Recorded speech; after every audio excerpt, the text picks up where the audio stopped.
Hey Internet, my name is Abby and welcome back to Kerbal Space Program on Wings.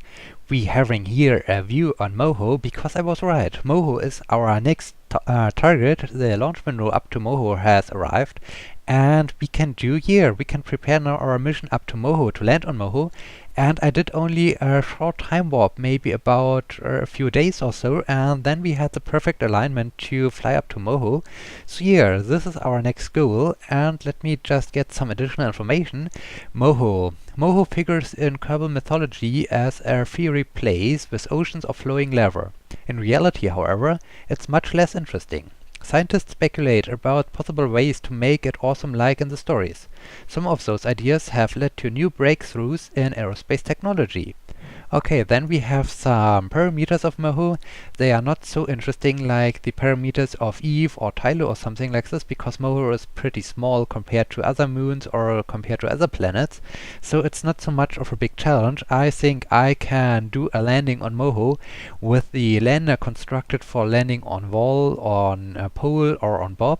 So I will just launch such a lander up to Moho. Don't get confused, this is the Eeloo One mission. It's just it's just displayed through Moho or so. So yeah, I don't have a lander there. It's Eeloo One mission going on, and down there we have the Dress research probe, and there we have Lace and our Jool supply mission. Okay, so yeah, I want to land here. I want to land there with the constructed Jool lander. I think the thing should be good enough. The only thing is we now need an interplanetary stage in space, and we need the lander in space, and this is what this episode is all about. So let me at first, I don't want to have the North Pole. I want to switch back to Kerbin. How do I get back to Kerbin? I want to get back to Kerbin. I want a view to Kerbin.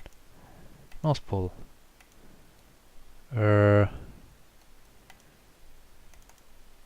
Okay. Now, because I need Kerbin, because where are we? We are currently just before sunrise. Let me expand my nav ball, and here we have it. Here we are having our huge interplanetary stage, and in this case, let me enable SAS. Let me throttle up, and we have the launch in 3, 2, 1, and lift off. Okay, this is now the launch of the interplanetary stage, and you might ask, okay, you will just use a small lander for Moho. Why do you want to have such a huge interplanetary stage? Well, the reason behind this is mostly, it's just a simple reason. Moho has a very inclined orbit around the Sun, and at some point, when you're arriving at Moho, you can have a very high velocity, and so you need a knot of delta V to slow down and to establish an orbit around Moho. And because I'm not quite sure what amount of delta V or what speed I will have when I'm arriving at Moho, I like to have a little bit more delta V available for my interplanetary mission, instead of then running out of fuel or not being able to slow down and just have only a short flyby around Moho or something like this.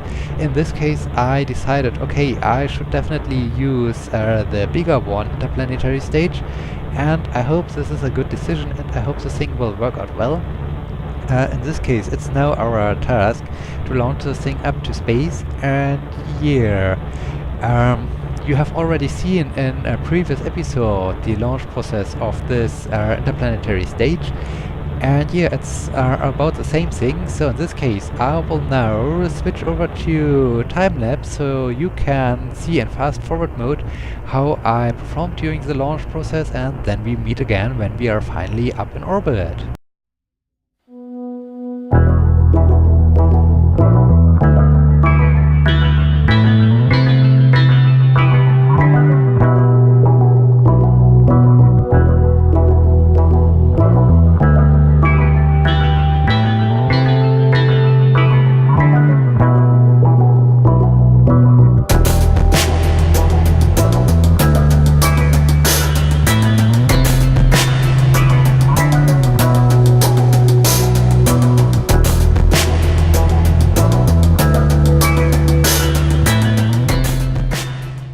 Okay, we are in space. We have managed to reach space again with our interplanetary stage. And here, it was just a basic launch. The next thing I want to do is I want to align the thing again with the orbit of the moon so that we have a perfect equatorial orbit, because this is all the time a little bit a challenge to launch the thing straight, because well, the interplanetary stage is quite heavy, so it's not so easy to keep the thing straight. But yeah, we were only off by 1 degree, so this is pretty okay. And yeah, then we will continue our flight. We will have our spacecraft separation with the from the upper stage after we did this correction burn, and then as soon as we are getting closer to Kerbal Space Center again, we will launch the lander. So only well, 1 orbit after the launch of the interplanetary stage, we will launch the lander itself and dock it to the interplanetary stage, so that we can do the burn or the launch up to Moho quite fast. In this case, let me just do a quick time warp so that we are getting closer to the maneuver node. Oh, I should start moving this thing around. Maybe 1 minute before reaching the maneuver node, I will stop the time warp to start searching for the maneuver node. In which direction do I need to burn? I think, do I need to aim north? Now it's again the search for the maneuver nodes, and no, apparently I need to aim south. Okay, all the time the wrong direction I'm pointing. But here, this is a normal problem. Here, okay, there we have it, there we have it. Let me aim for the maneuver node and overshoot the maneuver node, as usual with this heavy payload. And come on, turn back. Good that I started doing this turn process right ahead before I reach this maneuver node, so I have enough time to align my spacecraft with the maneuver node. Okay, wow, this is beautiful. This is really a beautiful look, and it's looking a little bit like this is a huge wall or something like this. The whole planet is a huge wall. Oh, I should also pay attention to the maneuver node that I'm doing the burn. I almost forgot to throttle up. Okay, let's do the burn to create an equatorial orbit and stop here. Well done, well done. So what have we done? 0.0. Well done. Good job, guys. Good job. Okay, let me now unset target. We have Kerbal Space Center has just sunrise and we are over here. So half our orbit until we will launch the next mission. This is enough time to say spacecraft separation. Why are we drifting sideways? But okay, no, I want to have this one. Let me enable RCS to drift a little bit away. Okay, the driving stage is now in orbit. Now we can, no, other direction, we can deorbit our upper stage. Come on, turn around. Again, a lot of fuel that is wasted, but yeah, better too much fuel than not enough fuel and running into trouble, like running out of fuel and then deorbiting immediately again afterwards, after the launch, because you're not able to establish an orbit. This is all the time problematic. Okay, and this thing is deorbited and will fall down. Okay, well done, well done. So yeah, our departure stage is in orbit and we will meet us again on the launch pad with our crew up for Moho. Okay, we are back at the launch pad with a very happy Robo Kerman. Why he's so happy, I will talk about this in a few seconds after we have done the launch in 3, 2, 1, and lift off! Okay, here we go.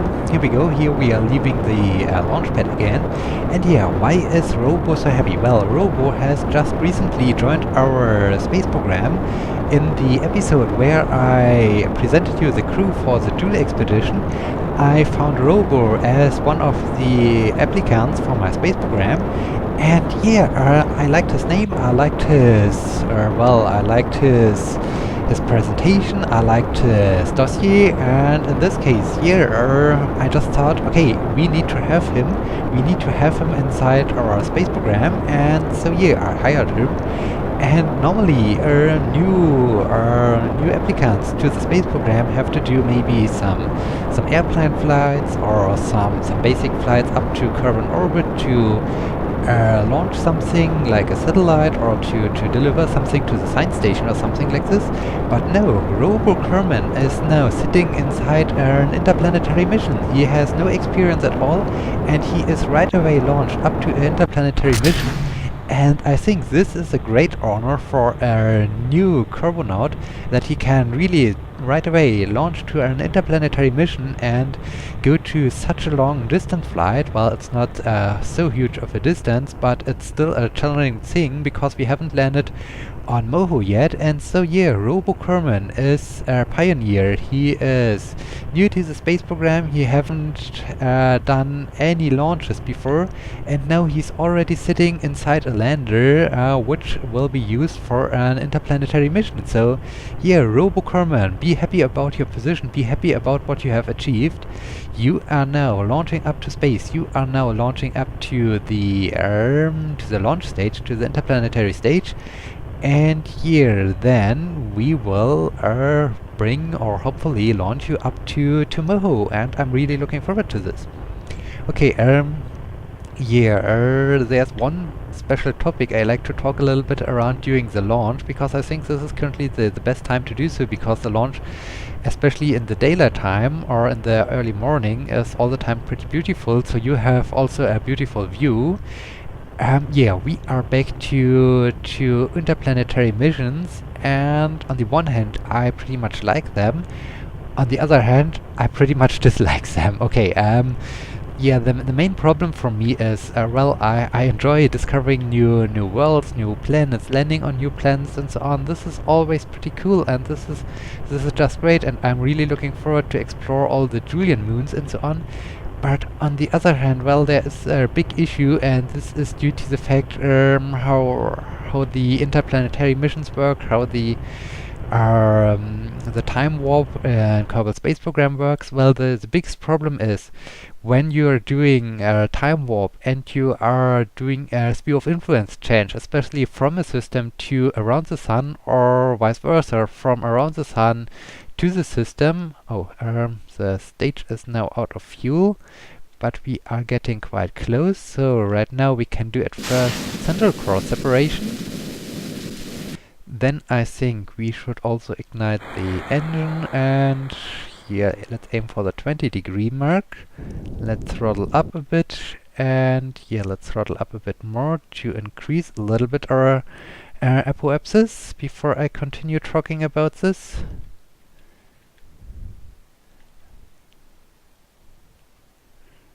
Come on, okay, let's throttle way up to increase the apoapsis a bit more. Okay, here we have it. I think in this case we can somehow do our rendezvous when we are arriving at our apoapsis. This should be quite good. Okay, add maneuver there.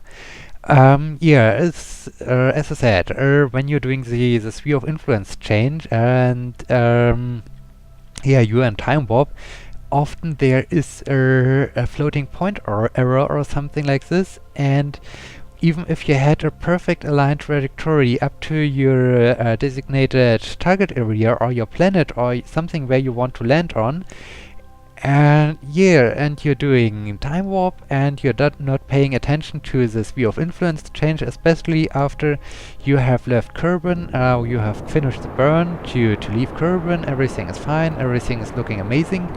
And yeah, then you're switching over to time warp, you don't think about this, and the thing changes its trajectory, and suddenly it's completely off from its trajectory due to the floating point error. And I have a very good example. This is the Eeloo One mission. I will come back later in this episode to the Eeloo One mission, I guess, because I want to. This is a very good demonstration. What are we doing? How we are performing here? Oh no, now we are increasing a little bit. I think I need to just slow down a tiny bit. Well, let me just throttle up. At first, I need to establish an orbit. Then I can think about doing the rendezvous. Maybe over here at some point. Maybe this is working quite good. Let me see, and well, we are still a little bit ahead. Okay, what do we need to do to get closer? I think we need to increase a little bit our velocity, right? Or do we need to decrease it? No, I don't think that we need to increase a little bit the velocity, but at least we made it to orbit, and now I'm screwing up the thing. What happens if I, at this position, come on, if I just increase a little bit?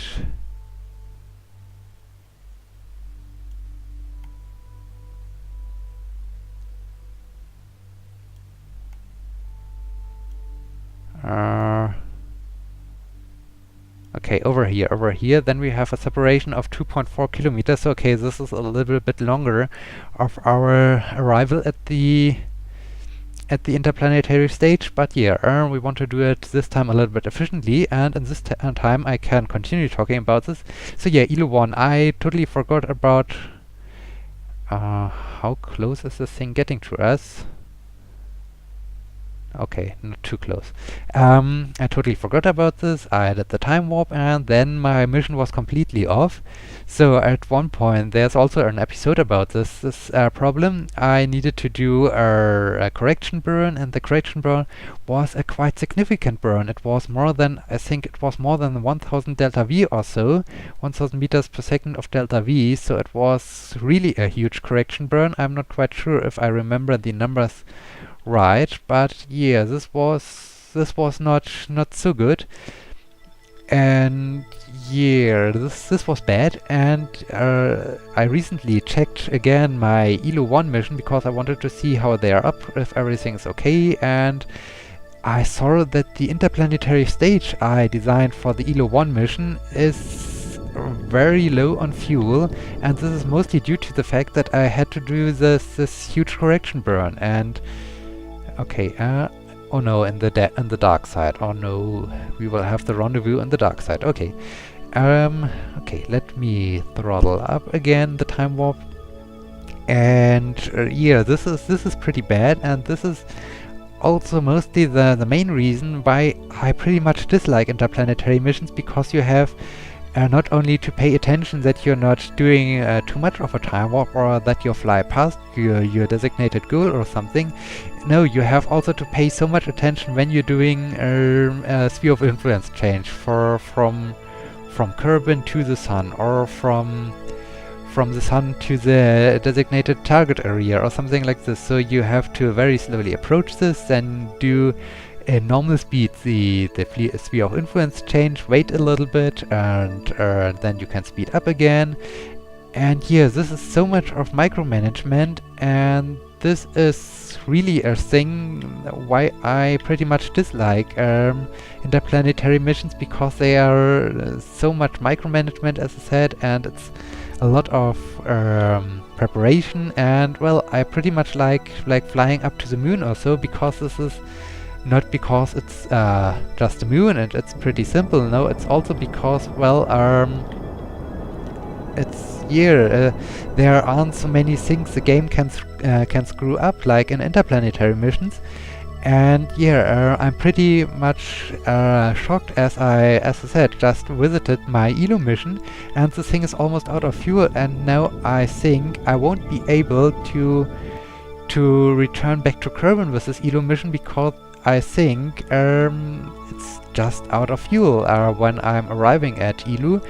And so I might have to launch a rescue mission up to Eeloo, and this will also take some time until the thing arrives there and until it gets back and so on. And yeah, in this case, well, this is really strange. On the one hand, I'm really looking forward to say, okay, hey, interplanetary mission, new challenge, landing on Eve, flying up to all the Julian moons or something like this. Yeah, this is pretty cool. But when you then start thinking about, okay, you have to deal with all these strange problems, like floating point errors, like yeah, don't overshoot while time warp. This is another thing, the time warp, when you're really using the fastest time warp method, and you just doesn't pay really attention, it's so easy to overshoot, and then you suddenly have already finished the flyby around the planet, and you're have already left the system of the planet, and yeah, so the time control is also a little bit annoying. And in this case, yeah, I really looking forward to interplanetary missions, but on the other hand, I pretty much like doing just simple missions like flying up to the moon, because in this way or in those missions, KSP has not so much this chance to screw your mission up. And yeah, I think due to the floating point error, my Eeloo mission, as I said, I will come back to this later on, is probably lost or needs a rescue mission. So I should start paying attention when is a good launch window up to Eeloo, so that I can launch some fuel up to Eeloo, just to give them the opportunity to return back home. And yeah, this is really a thing that is a little bit annoying to me. And yeah, I know I could have better topics talking about while I'm doing the docking procedure, or while I'm launching the next interplanetary mission, but on the other hand, I just needed to mention this because, well, I think this is still an important point when I'm doing interplanetary missions, and yeah, I just needed to mention this. Okay, we are only 200 meters away, and okay, only 100 meters away, and let's come here to a stop. Let's kill all of the relative velocity, and let's focus more on the fun things and not so much on the annoying things of interplanetary mission. And the most fun thing right now is to dock to it. So let me switch over to docking mode, and then I think I need to turn the whole thing around. I think my docking port is somewhere down there. It's really hard to see. Okay, let's turn the spacecraft a little bit around and turn it... No, turn it the opposite way. This is always the problem during docking processes. Okay. No, don't turn. In which direction do I have to turn now? This is really strange currently. Okay, this way, okay. Now I'm turning right. This is good. Okay, and maybe here, and now let's start floating towards this target. And yeah, to wrap up the thought about interplanetary missions, well, I'm sorry that I have to do this now on the dark side. At least you can see the greenish numbers. I hope this is still helping you a little bit. Yeah, I'm looking forward to fly up to Jool, to Eeloo, to Eve, to all the other different planets, and to land there. But on the other hand, I'm also looking forward to the time when the thing is finished, when I finished the interplanetary missions, because, as I said, there are so many things you can only influence by being absolutely precise, and just stop doing the time warp before you have a sphere of influence change, or your mission is screwed, and all the other things. And yeah, in this case, I'm really looking forward to then do maybe only simpler missions, or I don't know. Well, this is the main problem for me for interplanetary missions, that they are so easy to screw up, and often you're really well, it's not completely your fault. It's often as I mentioned, the floating point error also. You can really, as I said, the Eeloo mission, you can check the old episodes if you like. There is one episode I launched the Eeloo mission, and I had an encounter with Eeloo. And yeah, another mission then shows me that I was completely off from the trajectory up to Eeloo, and that I needed to do a significant correction burn. And yeah, this is, well, the main reason why I start looking forward to... Okay, let me just now set this thing as my target. Why I say, okay, I'm looking forward also to be finished with interplanetary missions. Not that I'm not interested in landing on different planets. It's just, yeah, because of all the issues you're having when you're doing interplanetary missions. Okay, now I need to stop talking about the this problem. I should now more focus on doing the docking. I hope I'm not running again into the docking port when I'm turning towards it, like in the launch episode to Jool, there was a problem. Okay, but I hope this is quite good. Now let me turn towards, or am I too close? It's hard to see. It's hard to see. But no, maybe this is working. Okay. Careful. Like, oh, we even have the docking. I just needed to align the docking ports, and we already have our docking. This is great. Okay, Rover Kerman is attached to the interplanetary stage. Oh well, I'm a little bit concerned about the orientation. Maybe wait. Let me just undock again. Let me enable SAS and RCS again. Let me drift a little bit away. And now I think I need to turn the whole thing around, or I need to rotate this so that my own engines aren't in the exhaust of the other engines. Okay, let me now drift again back up.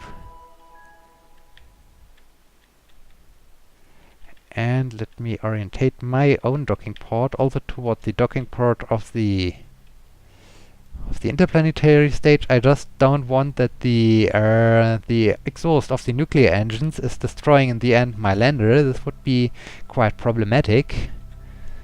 And come on.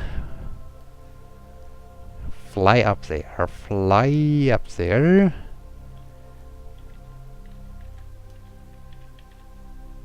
Okay, we have contact again, and we are docked again to it, and now we are much better aligned. Well done.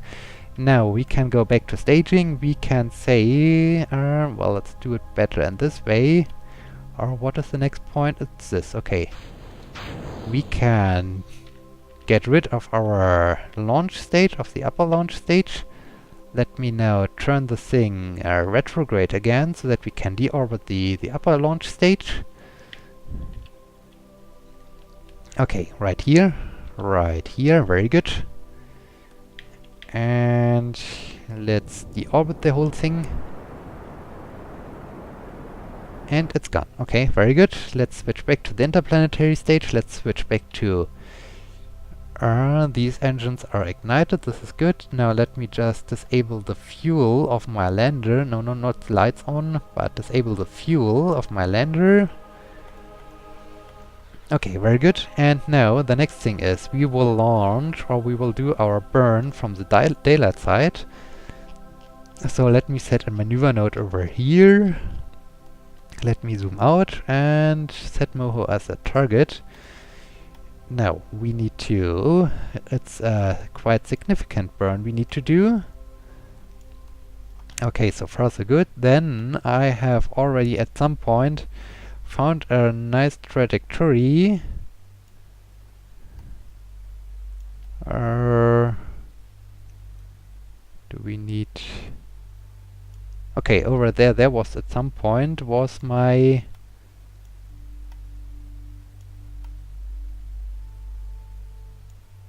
at some point I had a...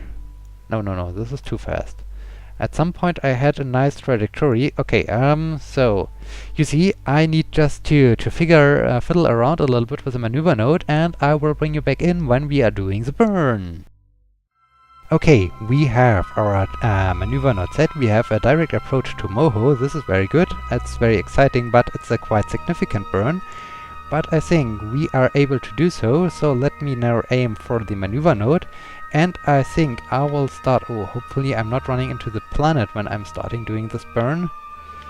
I think it says an estimated burn of 3 minutes, but I don't think so. I think this is still doing the calculation based on my upper launch stage. I will start doing the burn at 4 minutes before the maneuver node, and I hope this won't ruin my trajectory and will propel myself into Kerbal. So let me just do a tiny time of... oh, the moon has just risen. Okay, and here, over here, and now let's throttle up. Yeah, as expected. This is not 4 minutes, it's again about 70 minutes to do the burn, so it's about the same issue as burning up to Jool. This will take now quite some time. I need to do the burn in, well, yeah, in 2 episodes. In this case, oh no, look at Robo. Robo, as I said, Robo can be really happy, and he is happy because, well, it's his very first mission, and his very first mission is an interplanetary mission, and this is just great. This is really amazing. Okay, yeah, as you can see, 17-minute burn. This is quite a while. So, I don't know. Maybe I will see how long this episode will become when I'm finished with the burn. I will maybe do some time lapse. Maybe I will just cut it out and bring you back in when we have finished the burn. So yeah, you can see. I think I will just cut it out. So until when we are on our trajectory up to Moho. Okay, we are still burning, or better, we are burning again, because I did the first. Well, no, let me at first go over here. I did at first an orbit around Kerbal after I finished the first patch of the burn, and now this is the second part of the burn. And I'm almost finished, as you can see, only about 30 seconds to go before we come to an end. And I'm not quite sure, maybe I need to improve a little bit the trajectory. Maybe it has shifted a little bit during the burn. We will see. We have a few meters per second to go, and then we will see when we are at the end of the burn if we have our encounter, and if not, then we have to refine a little bit the trajectory, but we are almost on our way up to Moho. And yeah, this is pretty cool. Robo is on his way to his very first interplanetary mission. This is very cool. And here he had all the time this very fiery window view as he was looking outside of his capsule. He saw all the time, okay, this thing says we are done with it, but the orbital map says no, we are not done because we have no encounter yet. Let me just end the burn, and okay, still no encounter. So this means only one thing. We need to zoom in a little bit on our trajectory. 24 seconds is a little bit low. Maybe 1 minute. Maybe 1 minute. This should be enough to change just a tiny little bit the trajectory so that we come to an encounter. I'm not quite sure. Do we need to increase a bit the velocity, or do we need to change a little bit our inclination? This is really hard to say. Where's the planet? I think this was a little bit too much. The trajectory was good at first, and now suddenly I need to play around and search for the 21 seconds, 74 seconds, 1 minute. Okay, I hope this gives me now enough time to see what I need to change in order to have my encounter with Moho. This would be so helpful if there would be some indication what I need to do. Do I need to slow down a bit? Oh, there we have an indication. So we need to speed up apparently. And then what else do we need to do? Maybe we need to turn a little bit this way around. No. Where is this planet? Where? Oh, there's a planet. Okay. Now we're getting... What do we need to change? What do we need to change to get our goal? Okay, you see, this will take some time. Or will this still... No. We almost made it. And we have only a few seconds to go to find this maneuver node. Okay, Navball, why aren't you showing me in which direction you need to turn? I hope we can still use this maneuver node, although we have... Okay, there. Stop turning. This is always a fight. Okay, no. Move the other way. No, move the other way. We are already past the maneuver node, but I hope this thing will still work out when we are doing this burn to have an encounter. And yeah, let me move over here, and now let's throttle up. I hope this will at some point bring us to the encounter with Moho.